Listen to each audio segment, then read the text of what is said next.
마태복음 13장 44절 말씀을 통해서 밭의 감추인 보화라는 제목으로 하나님 말씀을 함께 나누겠습니다.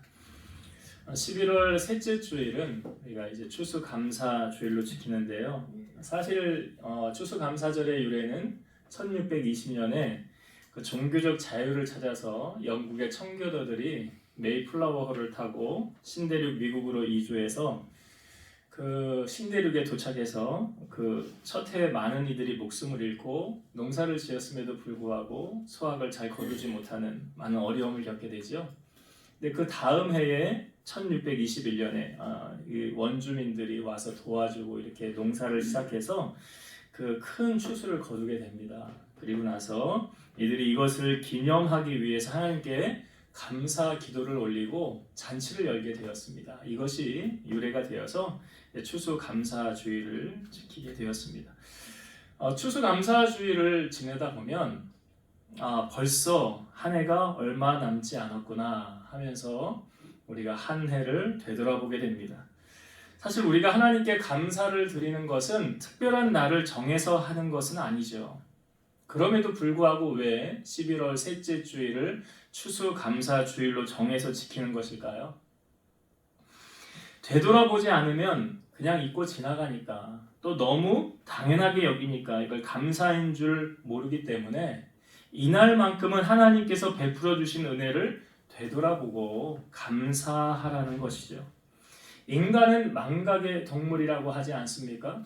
그럼에도 불구하고 섭섭한 것은 잊어버리지 않아요. 자기 가슴속에 꼭 간직하고 있고요. 그리고 꼭 기억해야 하는 베풀어 주신 하나님의 은혜는 잘 잊어버리는 게 인간 아닙니까? 설교 준비를 하면서 다윗이 좀 다시 한번 재조명됐어요. 묵상을 하게 됐는데, 다윗은 하나님에게나 사람에게나 받은 은혜를 잊지 않고 갚을 줄 아는 사람이었다는 거죠. 다윗은 자기를 이스라엘의 왕으로 만드신 분이 하나님이심을 알았어요. 그리고 자기가 누리는 모든 복이 하나님께로부터 왔다는 것을 알았습니다. 하루는 다윗이 나단 선지자에게 이런 말을 합니다. 나는 백향목 궁에 살거늘 하나님의 궤는 휘장 가운데 있도다. 그러니까 나단 선지자가 다윗에게 이렇게 말하죠. 여호와께서 왕과 함께 하시니 마음에 있는 것을 행하소서. 그럼 다윗의 마음에 뭐가 있었던 것입니까? 나는 화려한 궁에 살고 있는데 하나님의 궤는 초라한 장막 가운데 있다는 거예요. 그래서 하나님을 위해서 내가 성전을 건축해야 되겠다라는 마음을 가진 거예요. 그것을 다윗이 나단 선지자에게 말한 거죠. 그 밤에 하나님께서 나단 선지자에게 나타나셔서 이렇게 다윗에게 말을 하라고 전하라고 합니다. 가서 내 종 다윗에게 말하기를 여호와께서 이와 같이 말씀하시되 네가 나를 위하여 내가 살 집을 건축하겠느냐? 내가 이스라엘 자손을 애굽에서 인도하여 내던 날부터 오늘까지 집에 살지 아니하고 장막과 성막 안에 다녔나니 이스라엘 자손과 더불어 다니는 모든 곳에서 내가 내 백성 이스라엘을 먹이라고 명령한 이스라엘 어느 지파 가운데 하나에게 내가 말하기를 너희가 어찌하여 나를 위하여 백향목 집을 건축하지 아니하였느냐고 말하였느냐. 그러므로 이제 내 종 다윗에게 이와 같이 말하라. 만군의 여호와께서 이와 같이 말씀하시기를 내가 너를 목장 곧 양을 따르는 데에서 데려다가 내 백성 이스라엘의 주권자로 삼고 네가 가는 모든 곳에서 내가 너와 함께 있어 네 모든 원수를 네 앞에서 멸하였은즉 땅에서 위대한 자들의 이름같이 네 이름을 위대하게 만들어 주리라. 내가 또 내 백성 이스라엘을 위하여 한 곳을 정하여 그를 심고 그를 거주하게 하고 다시 옮기지 못하게 하며 악한 종류로 전과 같이 그들을 해하지 못하게 하며 전에 내가 사사에게 명령하여 내 백성 이스라엘을 다스리던 때와 같이 아니하게 하고 너를 모든 원수에게서 벗어나 편히 쉬게 하리라. 여호와가 또 내게 이르노니 여호와가 너를 위하여 집을 짓고 네 수완이 차서 네 조상들과 함께 누울 때에 내가 네 몸에서 날 네 씨를 네 뒤에 세워 그의 나라를 견고하게 하리라. 그는 내 이름을 위하여 집을 건축할 것이요 나는 그의 나라 왕위를 영원히 견고하게 하리라. 나는 그에게 아버지가 되고 그는 내게 아들이 되리니 그가 만일 죄를 범하면 내가 사람의 매와 인생의 채찍으로 징계하려니와 내가 네 앞에서 물러나게 한 사울에게서 내 은총을 빼앗은 것처럼 그에게서 빼앗지 아니하리라. 네 집과 네 나라가 내 앞에서 영원히 보존되고 네 왕위가 영원히 견고하리라 하셨다 하라. 하나님께서 다윗에게 하신 말씀이에요. 다윗이 하나님의 은혜를 잊지 않고 보답하려는 마음으로 내가 성전 건축하고 싶습니다 라고 말한 거 아닙니까? 근데 하나님께서 성전 건축을 허락하지 않았어요. 그 이유는 다윗이 전쟁을 하면서 너무 피를 많이 흘렸기 때문이다 라고 성경은 말하죠. 그러나 중요한 것은 무엇입니까? 하나님께서 다윗의 마음만은 받으셨다는 거예요. 이 말은 다윗이 하나님의 은혜를 잊지 않았다는 것이죠. 여러분, 올 한 해 하나님께서 우리에게 베풀어 주신 은혜가 무엇인지 되새기고 여러분 잊지 마시기를 바랍니다. 시편 50편 23절 감사로 제사를 드리는 자가 나를 영화롭게 하나니 그의 행위를 옳게 하는 자에게 내가 하나님의 구원을 보이리라.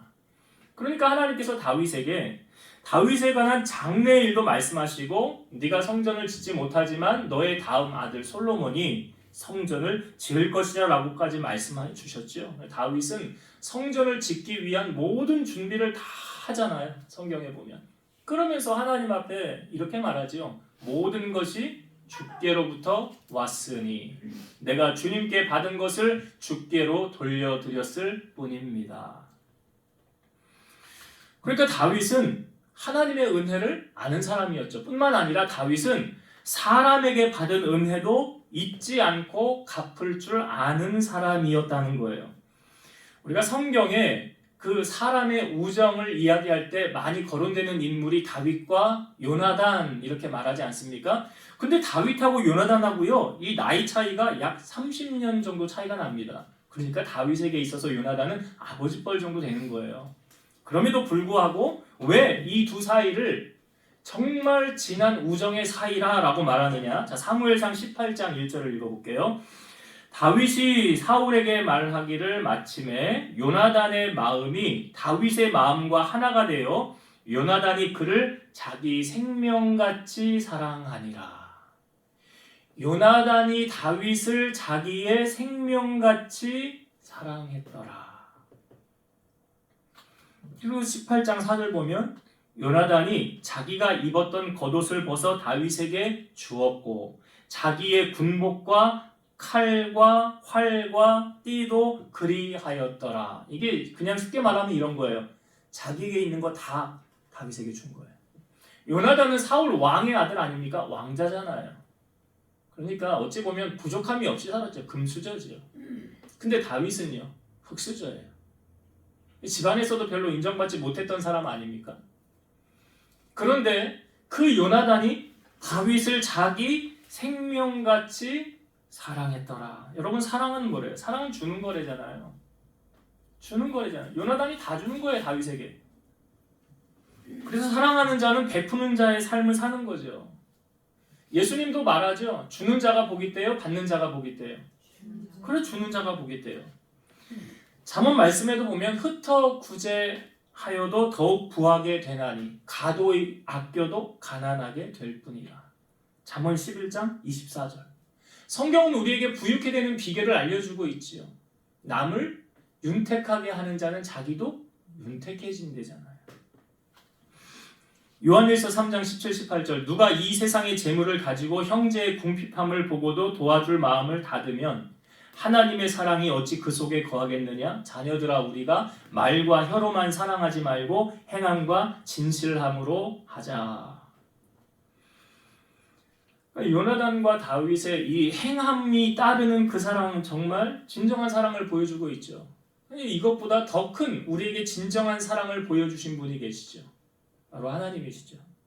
하나님은 자기에게 하나밖에 없는 독생자 그 아들을 생명을 우리를 위해서 대신 내어주셨잖아요. 로마서 5장 8절. 우리가 아직 죄인 되었을 때에 그리스도께서 우리를 위하여 죽으심으로 하나님께서 우리에 대한 자기의 사랑을 확증하셨느니라. 하나님이 우리를 얼마나 사랑하시느냐? 아들을 내어 죽기까지. 우리를 사랑하신다는 거예요. 그래서 여러분, 사랑은 말로만 하는 게 아니라는 거죠. 다윗이 왕이 되고 난 다음에 이런 명령을 내립니다. 사울의 집에 남은 사람이 있느냐? 내가 요나단으로 말미암아 그 사람에게 은총을 베풀리라. 그러니 사울의 집에 남은 사람을 찾아보아라. 사울의 집에 종이 한 사람이 있었습니다. 이 사람의 이름이 시바인데요. 이 사람이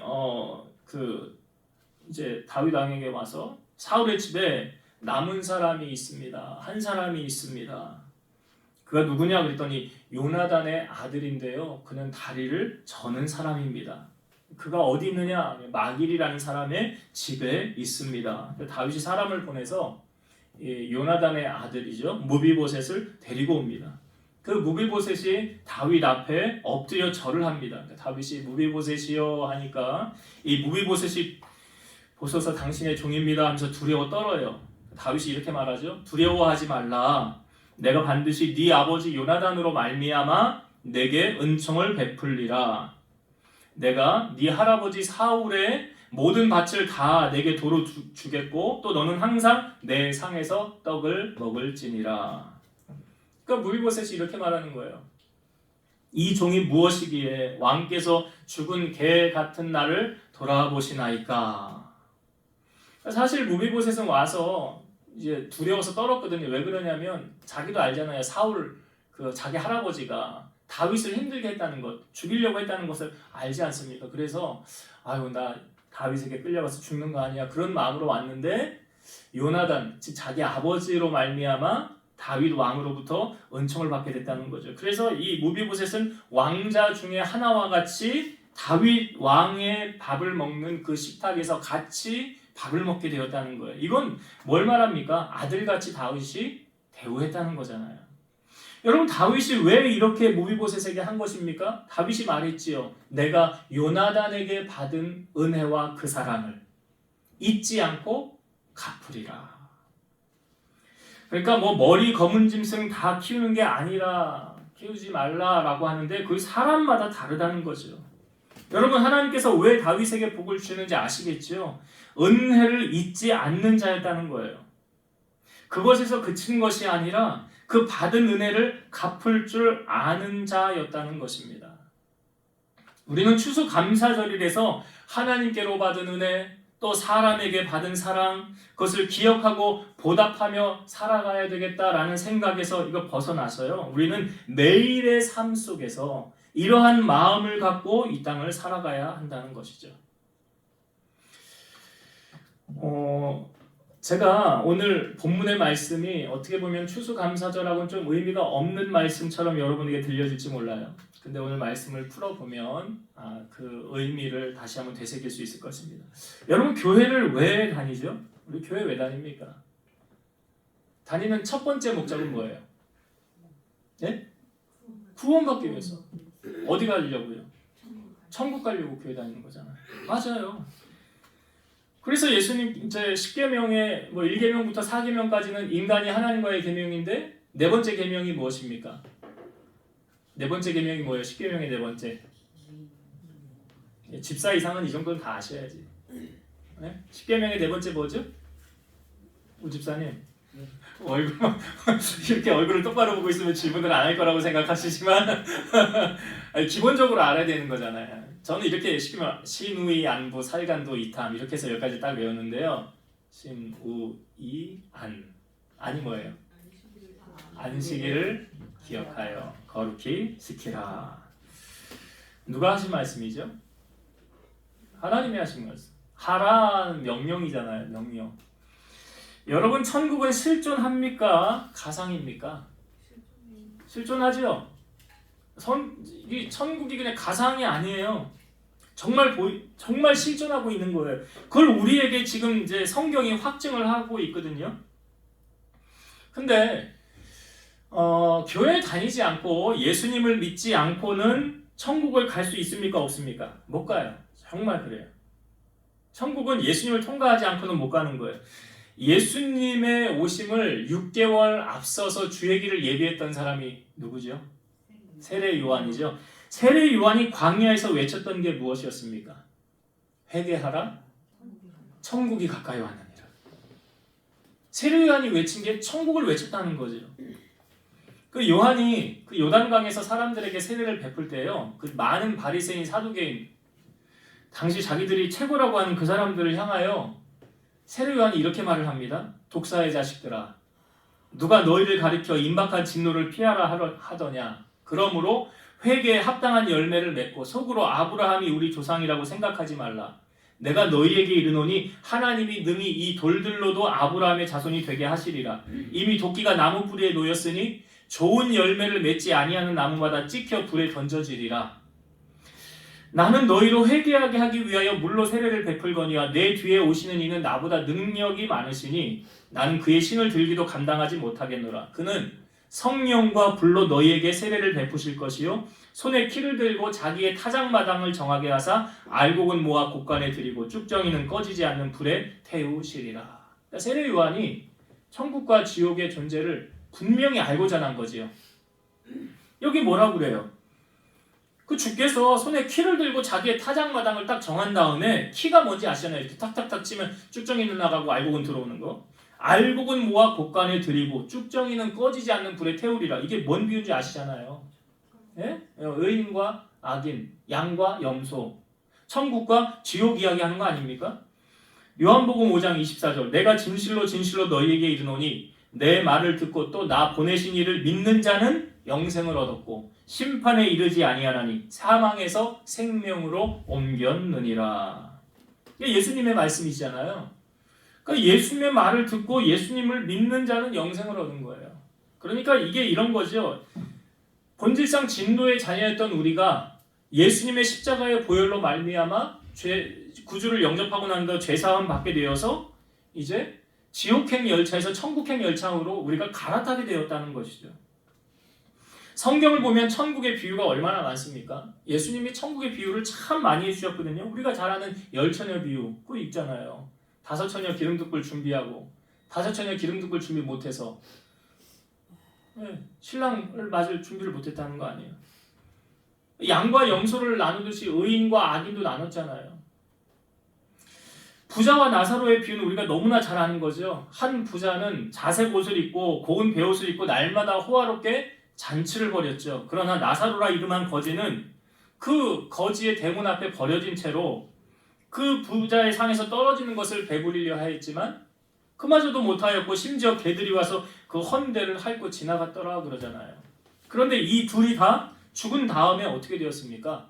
거지는, 이 나사로는 죽어 천사들에게 받들려 아브라함의 품에 들어가고 부자는 죽어 장사됨에 음부의 고통 중에 눈을 들어서 멀리 있는 아브라함의 품에 있는 나사로를 불러서 이렇게 부탁을 하죠. 아버지 아브라함이여, 주님 부르는 거예요. 나를 긍휼히 여기사 나사로를 보내어서 그 손가락 끝에 물을 찍어 내 혀를 서늘하게 하소서. 내가 이 불꽃 가운데서 괴로워하나이다. 그러니까 주님이 이렇게 말하는 거죠. 너는 살았을 때 좋은 것을 받았고 나사로는 고난을 받았으니 이것을 기억하라. 이제 그는 여기서 위로를 받고 너는 괴로움을 받느니라. 그뿐 아니라 우리와 너희 사이에 큰 구렁덩이가 놓여 있어 여기서 너희에게 건너가고자 하되 갈 수 없고 거기서 우리에게 건너올 수 없게 하였느니라. 그러니까 이 부자가 부탁을 합니다. 그러면 아버지여 구하오니 나사로를 내 아버지 집에 보내소서. 내 형제 5이 있으니 그들에게 증언하여 그들이 이 고통받는 곳에 오지 않게 하소서. 주님이 이렇게 말해요. 그들에게 모세와 선지자들이 있으니 그들에게 들을지니라. 부자가 강력하게 이렇게 말하죠. 그렇지 않습니다. 아버지 아브라함이여, 만일 죽은 자에게서 그들에게 가는 자가 있으면 회개하리이다. 주님이 이렇게 말씀하세요. 모세와 선지자들에게 듣지 아니하면 비록 죽은 자 가운데서 살아난 자가 있을지라도 권함을 받지 아니하리라. 이게 천국에 관한 실제적인 비유의 말씀을 부자와 나사로를 통해서 예수님이 해주신 거예요. 천국은 분명히 실존하죠. 계시록 21장 1절과 2절. 또 내가 새 하늘과 새 땅을 보니 처음 하늘과 처음 땅이 없어졌고 바다도 다시 있지 않더라. 또 내가 보매 거룩한 성 새 예루살렘이 하나님으로부터 하늘에서 내려오니 그 준비한 것이 신부가 남편을 위하여 단장한 것 같더라. 새 예루살렘, 뭘 말하죠? 천국을 말하는 거잖아요. 예수님은 공생에 3년 하셨습니다. 그리고 십자가를 지시고 죽으시고 사흘 만에 부활하셨다가 40일을 이 땅에 계시고 그 뒤에 사도행전 1장에 보면 하늘로 승천하십니다. 예수님의 마지막 유언이 뭐죠? 예수님의 마지막 유언 사도행전 1장 8절 오직 성령이 너희에게 임하시면 너희가 권능을 받고 예루살렘과 온 유대와 사마리아와 땅끝까지 이르러 내 증인이 되리라. 이 말씀을 하시고 하늘로 올려져 가셨더라. 사도행전 1장 9절 이 말씀을 마치시고 그들이 보는데 올려져 가시니 구름이 그를 가리어 보이지 않게 하더라. 예수님 어디 가셨다고요? 하늘로 올라가셨대잖아요. 하늘로 올라가셨어요. 천국 가신 거죠. 그 옆에 제자들이 보고 있는데 흰옷 입은 두 사람을 향하여 흰옷 입은 두 사람이 제자들을 향하여 이렇게 말하는 거예요. 갈릴리 사람들아 어찌하여 서서 하늘을 쳐다보느냐? 너희 가운데서 하늘로 올려지신 이 예수는 하늘로 가심을 본 그대로 다시 오시리라. 이건 예수님이 마태복음 24장에도 미리 말씀하셨던 거예요. 인자가 구름을 타고 이 땅 가운데 다시 올 것이니라. 그러나 그날과 그때는 아무도 모르느니라. 도적이 오는 것처럼 오느니라 라고 말씀하셨잖아요. 자, 하늘로 올라가시니 예수님을 목격한 증인이 있지 않습니까? 스데반이요. 7 집사들 가운데 한 사람이 스데반이 복음을 전하였을 때 그들이 심령에 찔렸더라. 그런데 스데반을 향하여 이를 갈았죠. 그런데 성경 사도행전 7장 55절 스데반이 성령 충만하여 하늘을 우러러 주목하여 하나님의 영광과 및 예수께서 하나님 우편에 서신 것을 보고 영안이 열렸어요. 하늘이 보였어요. 하나님의 나라가 보이는데 뭐가 보였어요? 하나님 보좌 우편에 주님이 서 계시다. 주님이 스데반 맞으려고 준비하고 계시는 거예요 지금. 왜요? 스데반이 그 다음에 돌을 맞아 순교해서 죽잖아요. 자, 스데반만 있습니까? 아니요. 또 증인이 있어요. 사도 바울. 골로새서 3장 1절 그러므로 너희가 그리스도와 함께 다시 살리심을 받았으면 위의 것을 찾으라. 거기는 그리스도께서 하나님 우편에 앉아 계시느니라. 그리스도께서 어디 계세요? 하나님 우편에 앉아 계시느니라. 여러분 사도 바울이요. 이거를 목격하지 않았으면 이렇게 기록할 수 있어요? 없어요? 고린도서 말씀해 보면 사도 바울이 3층 천에 다녀왔다는 말씀이 있잖아요. 어디를 말하는 거예요? 3층 천은? 천국을 말하는 거잖아요. 천국을 갔다 온 사람이에요. 사도 바울은. 그거 보고 와서 말하는 거예요. 하나님 보좌 우편에 주님이 계시더라라는 것을. 그러니까 그걸 본 것을 지금 기록하고 있는 거 아닙니까? 여러분 마태복음 13장에는요. 예수님의 비유에 관한 말씀이 나왔는데 그 주제에 중심된 주제가 뭐냐면 천국에 관한 거예요. 여러분 오늘 숙제를 제가 내드릴 거예요. 오늘 집에 가셔서 마태복음 13장을 꼭 읽으세요. 그리고 우리가 이제 전교인 성경 같이 읽기 동참하기 주보에 여러분 보시면 알겠지만 하루에 한 장씩 성경 읽는 거. 하루에 한 장 성경 꼭 읽자. 그래서 여러분 꼭 읽으시길 바랍니다. 제가 저 라디오를 통해서 이제 다니면서 설교하고 찬양을 많이 듣는데요. 어느 날 저 정말 그때 처음 들었어요. 라디오에서. 처음 들었는데 이 찬양의 제목이 뭐냐면 천국은 마치라는 찬양이에요. 천국은 마치. 들어보셨어요? 들어보셨어요? 못 들어보셨어요? 제가 불러볼게요 그러면. 천국은 마치 밭에 감추인 보화 땅속에 묻힌 아무도 모르는 보석 천국은 마치 밭에 감추인 보화 땅속에 묻힌 아무도 모르는 보석이라네. 그 보석 발견한 사람은 기뻐 뛰며 집에 돌아가 집 팔고 땅 팔고 냉장고 팔아 기어이 그 밭을 사고 말 거야. 천국은 마치 밭에 감추인 보화 땅속에 묻힌 아무도 모르는 보석 천국은 마치 밭에 감추인 보화 땅속에 묻힌 아무도 모르는 보석이라네. 이런 가사가 참 재밌죠? 그 보석 발견한 사람은 기뻐 뛰며 집에 돌아가 집 팔고 땅 팔고 냉장고 팔아 기어이 그 밭을 사고 말 거야. 이런 이야기죠. 어떤 농부가 남의 밭을 빌려서 농사를 하다가 거기서 금덩이를 발견하는 거죠. 그래서 이 농사를 짓던 사람이, 일하던 사람이 자기의 전 재산을 모아서 그 집주인을 찾아가죠. 그 땅을 나에게 파십시오. 내가 2배로 주겠습니다. 아이, 집주인이 웬 떡이야. 나 농사 짓기도 힘들었는데 2배로 준다고 하니 기꺼이 내가 팔지 하면서 그 땅을 팔았어요. 근데 그 다음에 들리는 소문이 거기에 금이 묻혀 있었다는 소식을 그 전 주인이 듣게 됩니다. 그러나 이미 땅을 치고 후회해도 소용이 없지요. 명의가 이전되어져 버렸으니까요. 여러분, 그 전 주인이요, 거기에 금이 묻혀 있었다는 것을 알았다고 한다면 그 땅을 팔았을까요? 아니요, 절대 팔지 않았을 거예요. 몰랐으니까 팔았을 거예요. 여러분, 사람들은 가치 있는 것에 목숨 걸지 않습니까? 가치 있는 것에 올인하잖아요. 오늘 본문은 천국을 무엇에 비유하고 있습니까? 우리가 읽은 본문 한 절을 보았는데 이렇게 말하죠. 천국은 마치 밭에 감추인 보화와 같으니. 밭에 감추인 보화와 같다. 여러분, 밭에 감추인 보화는 뭘 의미할까요? 바로 예수님이죠. 예수님이죠. 왜 그러냐면, 요한복음 14장 6절, 예수께서 이르시되 내가 곧 길이요 진리요 생명이니 나로 말미암지 않고는 아버지께로 올 자가 없느니라. 예수님으로 말미암지 않고는 아버지께로 올 자가 없다. 그러니까 예수님을 통과하지 않고는 천국에 못 간다는 거잖아요. 요한복음 1장 12절, 영접하는 자 곧 그 이름을 믿는 자들에게는 하나님의 자녀가 되는 권세를 주셨으니. 누굴 영접해요? 예수님을 영접하는 자. 요한일서 5장 12절, 아들이 있는 자에게는 생명이 있고 하나님의 아들이 없는 자에게는 생명이 없느니라. 여기서 말하는 아들도 누구예요? 예수님이에요.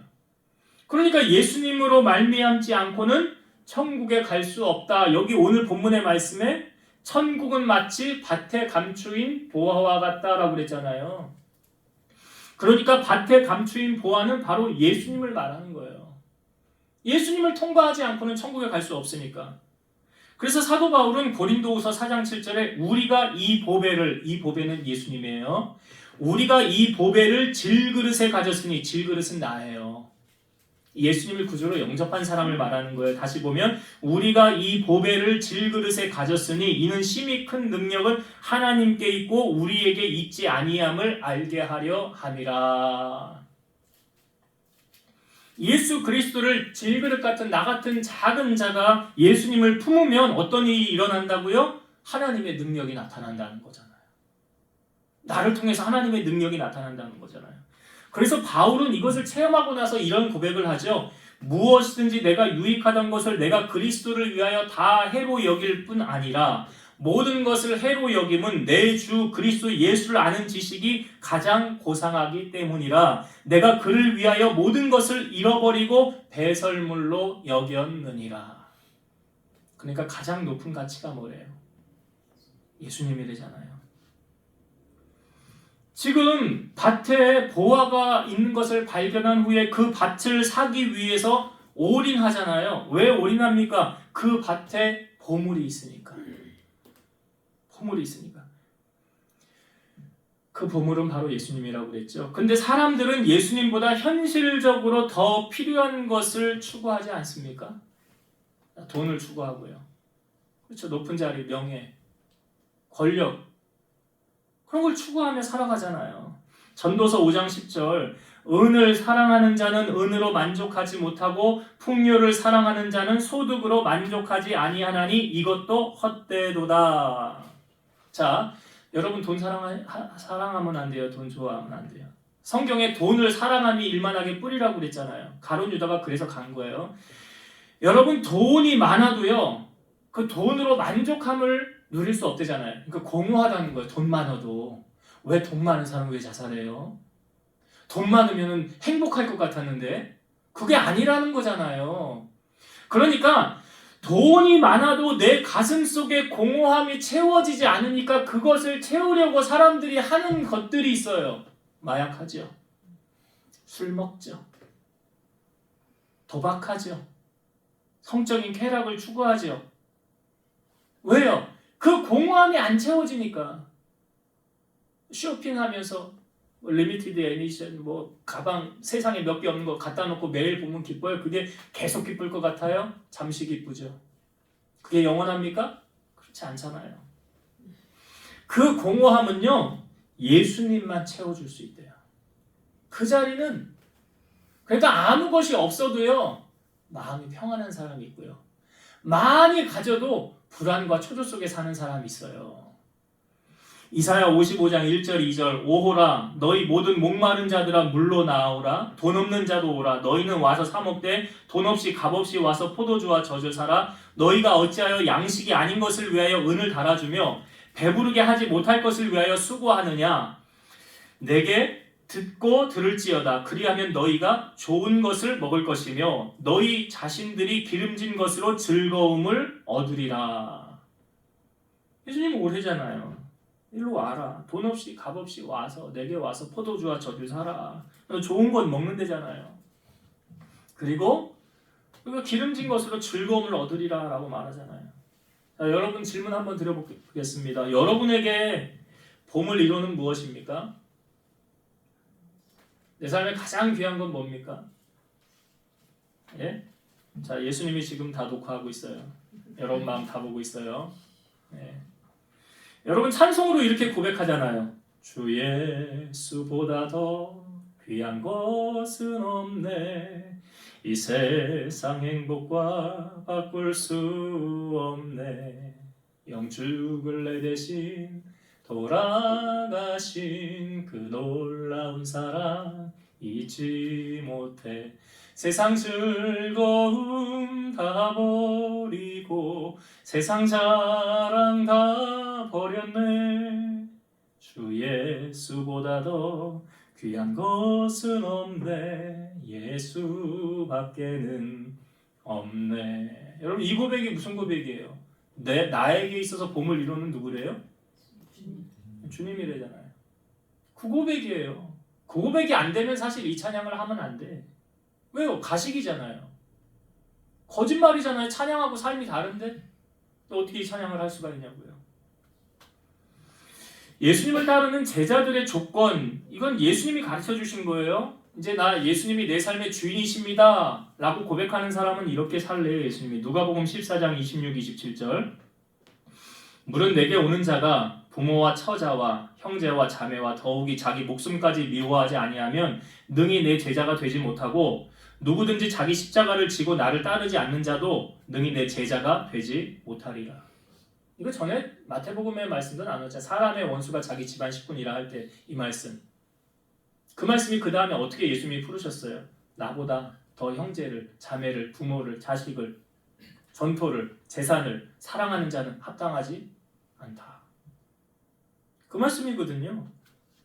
그 주님이 그렇게 하는 자 내 제자가 아니래잖아요. 또 누가복음 14장 33절 이와 같이 너희 중에 누구든지 자기의 모든 소유를 버리지 아니하면 능히 내 제자가 되지 못하리라. 여러분 오늘 말씀에 보면 자기의 모든 소유를 다 버리잖아요. 그 밭을 사기 위해서. 그 밭은 누구라고요? 그렇잖아요. 예수님이잖아요.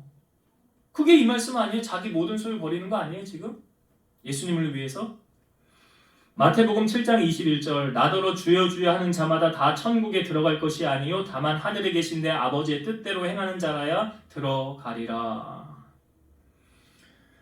참 이 말씀대로 우리가 살아야 되는데 그래서 우스갯소리지만 지금 천국에 가면 지옥 앞에는 줄을 서 있다고 그러죠. 줄을 서서 들어간대요. 근데 천국 앞에는요. 뜨문.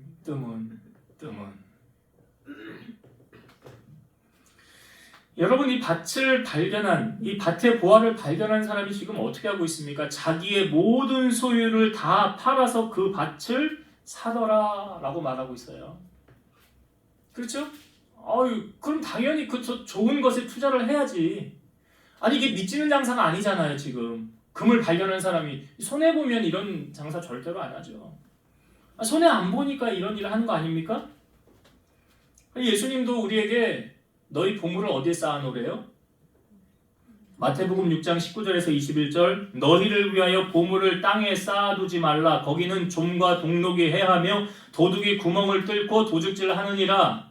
오직 너희를 위하여 보물을 하늘에 쌓아두라. 거기는 좀이나 동록이 해하지 못하며 도둑이 구멍을 뚫지도 못하고 도둑질도 못하느니라. 네 보물이 있는 그곳에는 네 마음도 있느니라.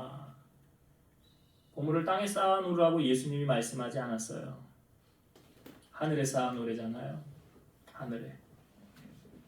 복음성가에 이런 복음성가도 있죠. 죄 많은 이 세상은 내 집안이네.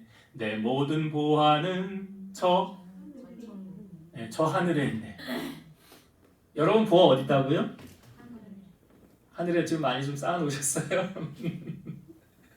내 모든 보화는 저 하늘에 있네. 저 천국 없으면 난 어떻게 하나. 나는 이 세상에 정들 수 없도다. 데이비드 리빙스턴이라는 사람이 있습니다. 19세기의 스코틀랜드 사람인데요. 이 사람은 유명한 의사예요. 그런데 이 사람의 다른 애칭이 있는데 뭐냐면 아프리카 선교의 아버지예요.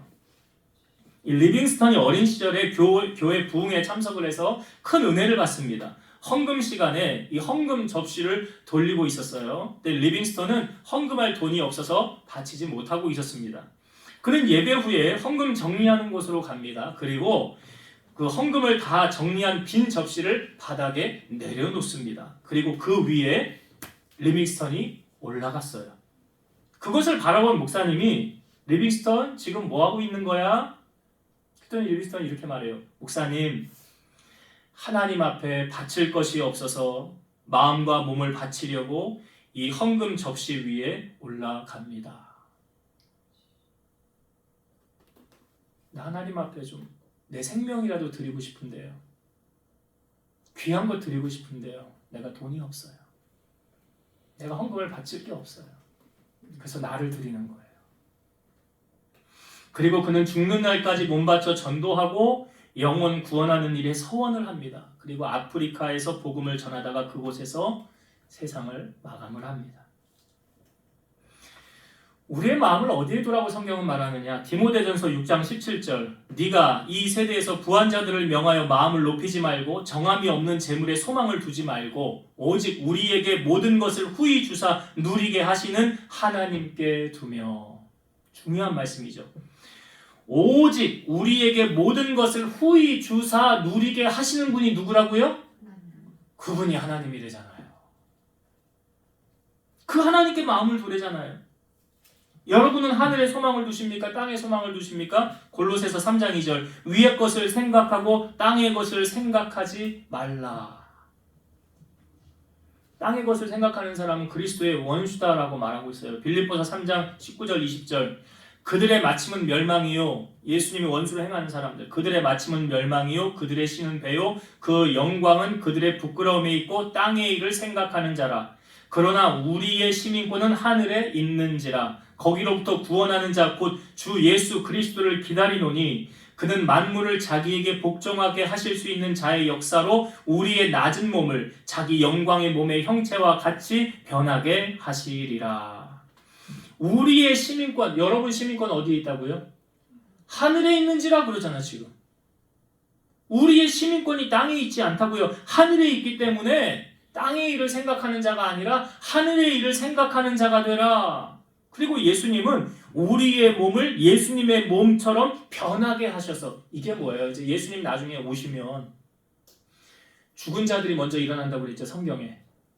그리고 우리 살아있는 자들도 변화하여서 주님께로 가는 거잖아요. 주님께로 가는 거잖아요. 그래서 주님이 구름 타고 오실 때 천사들을 불러서 다 자기 사람들 부른대잖아요. 자기 사람들. 그러니까 오늘의 말씀은 이 보화를 발견한 이 사람이 어떻게 행하였느냐. 자기의 모든 것을 다 팔아서 그 밭을 샀더라라는 것은 감추어진 보화가 누구라고요? 예수님이라고요. 이 말은 다른 말로 예수님이 나의 삶의 보물이시고 나의 전부이시고 나를 누리게 하사 살게 하시는 분이 바로 그분이시다라는 거예요. 말씀을 정리하고 마칠게요.